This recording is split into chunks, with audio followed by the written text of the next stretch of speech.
Azərbaycan prezident ailəsinin kürəkəni Emin Ağalarov artıq Nardaran kəndinin adını da dəyişdi.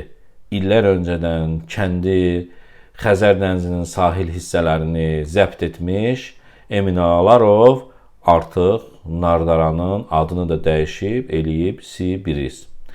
Bilmirəm, Nardaran kəndi rəsmi olaraq inzibati ərazi vahidi kimi də dəyişilib, olub Sibiriz yoxsa yox, lakin artıq lövhələrdə Nardaranın adı Sibiriz gedir. Baxın, magistral yolda bir neçə yerdə Nardaran əvəzinə artıq Sibiriz yazılır. Emin Ağalarov bunu da bacardı. Bundan əvvəl o xəbəri də eşitdik ki, Emin Ağalarov Sibirizdə kazino qumarı mərkəzdə açır. İlham Əliyevin xoşuna gəlməyi bacarır kürəkən. Əliyev də 90-cı illərdə kazino qumarından çıxa bilmirdi. Atası mərhum Heydər Əliyev hətta onu bu işdən çəkindirmək üçün zamanın Daxili İşlər Naziri Ramil Usubovu görevləndirmişdi. Ramil Usubov da bacarmadı.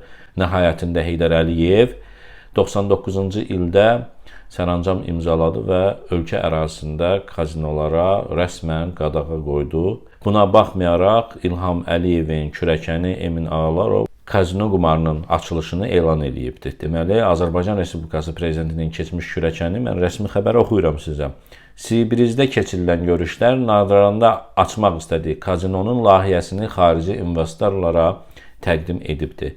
Görüşdə İqtisadiyyat Naziri Mikayıl Cabbarov da iştirak edibdi. İlham Əliyevin keçmiş kürəkəni, mən keçmiş deməzdim, hazırki kürəkənində, çünki bütün günü Leyla Əliyeva ilə bir yerdədirlər. Bunlar ailələri qayıdıbdır, çünki Rusiyada embargolar dünya tərəfindən qoyulan məhdudiyyətlər nəticəsində Emin Ağalarov ən gözəl yer, pullu yeri Azərbaycan seçdi.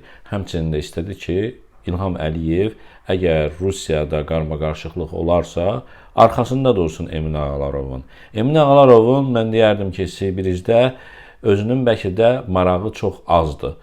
İlham Əliyevlə, prezident ailəsi ilə razılaşıb ki, Sibiriz Azərbaycanda onun biznesləri sadəcə övladlarına qalacaq, yəni prezidentin nəvələrinə və razılaşıblar.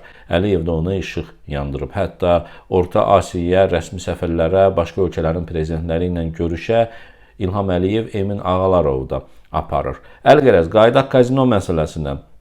Deməli, görüşdə İqtisadiyyat Naziri Mikayıl Cabbarov da iştirak edibdi. İlham Əliyevin keçmiş kürəkəni Emin Ağalarov Azərbaycanda kazino açılması təklifini keçən ilin oktyabrında dilə gətirmişdi.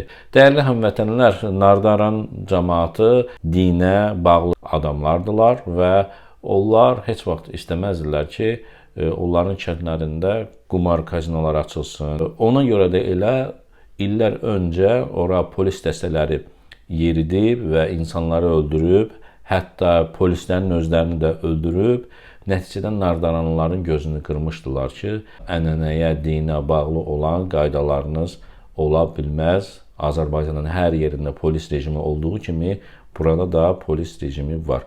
Və nəticədə artıq Nardaran cəmaatı heç evlərindən çölə çıxıb şəhərə gələrkən belə məhdudiyyətlə gəlirlər. Yəni, Nardaranda hələ də polis postları dayanıb. Ora Nardaran kəndinin sakini olmayan insanlar gələrkən mütləq nəzarətdə olurlar və polis tərəfindən vəsiqələri alınır, yoxlanılır, sorğu-sual edilir. Nəyə görə Nardarana girirsən? Nardaran ayrıca bir respublikadırmı? Nədir?